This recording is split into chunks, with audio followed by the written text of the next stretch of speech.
Yo, yo, yo. Most of you guys, either today at midnight or tomorrow around 1 or 3, y'all gonna end up playing Dragon Ball Sparking Zero. I've already played Sparking Zero. I played for like 3 days. Then, like, after those 3 days, I just pretty rinse and repeat. I'm still gonna go back and forth, but I just now got back into 2K22, which is a great game, and I'm looking forward to that. Anyways, though, we ready to get right into it. This is right here. This is 14 things I wish I knew before starting Dragon Ball Sparking Zero. I hope y'all guys are able to you know, get some knowledge from this and apply it. Um, anyways,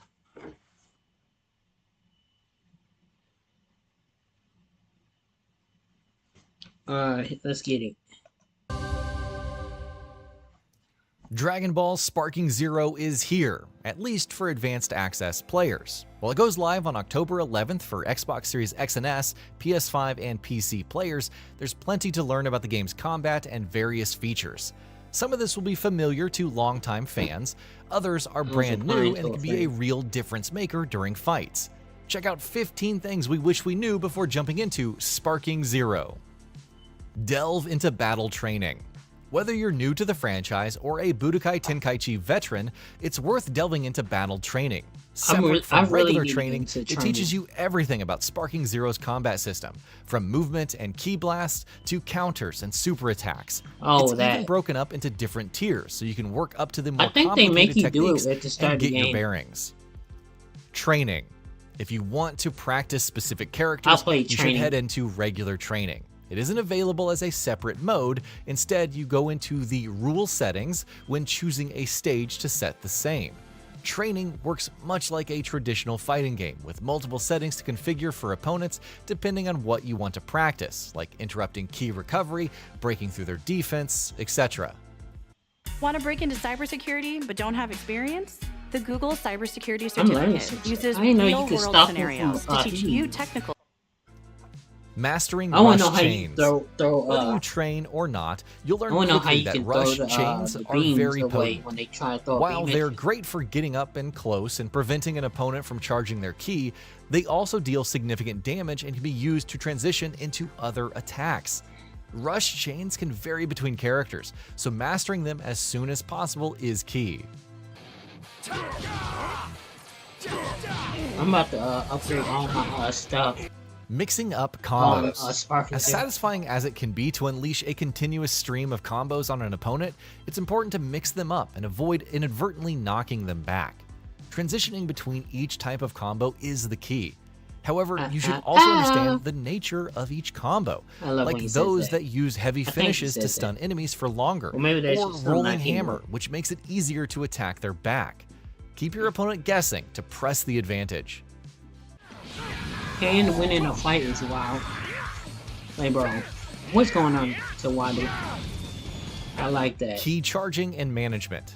Whether you've played a Budokai title or not, everyone knows how essential ki can be, whether unleashing long-range projectiles or entering the new sparking mode.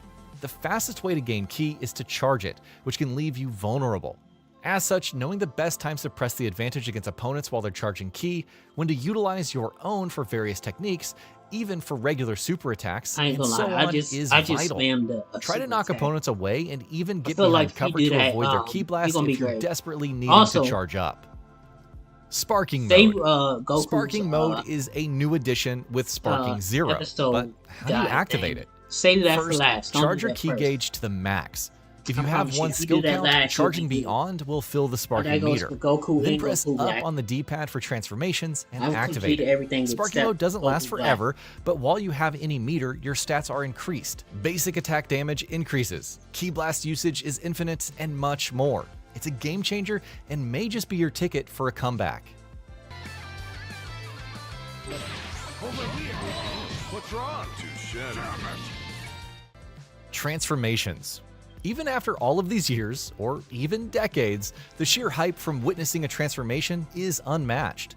In Sparking Zero, transformations are essential for powering up certain characters, like Goku and Vegeta, and given how the destruction point limit influences team building, having their base versions and transforming mid-battle is a viable strategy, which also applies to fusion.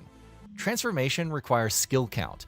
When you have enough, hold up on the D-pad and press the specified face button to transform. While you can go straight to the most powerful transformations, they'll require more skill count.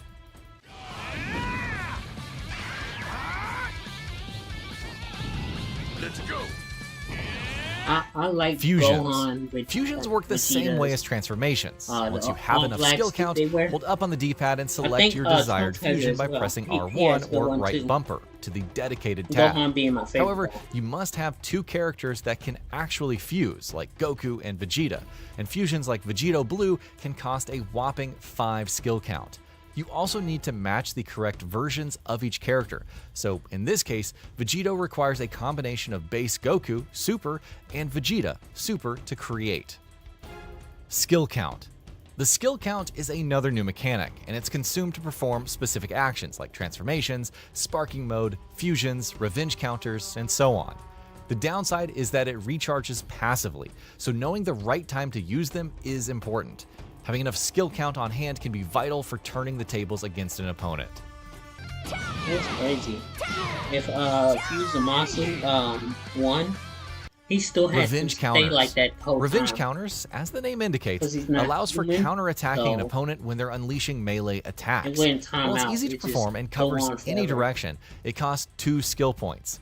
Be careful when using it against an opponent who can see it coming and uses perception to bait you, since the latter doesn't cost skill points. Super Counter. Perhaps the most potent tool in the game, the Super Counter is excellent for escaping an enemy's close quarters offense. It requires facing them and precise timing, much more so than a revenge counter, but it's great for stopping rush attacks or countering any melee hits. Best of all, it consumes no skill points, leaving those resources open for other essential techniques.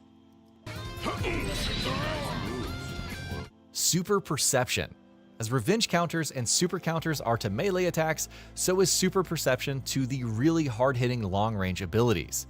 If you have 2 skill count, then using super perception allows deflecting these attacks and opening the door to rushing your vulnerable opponent down.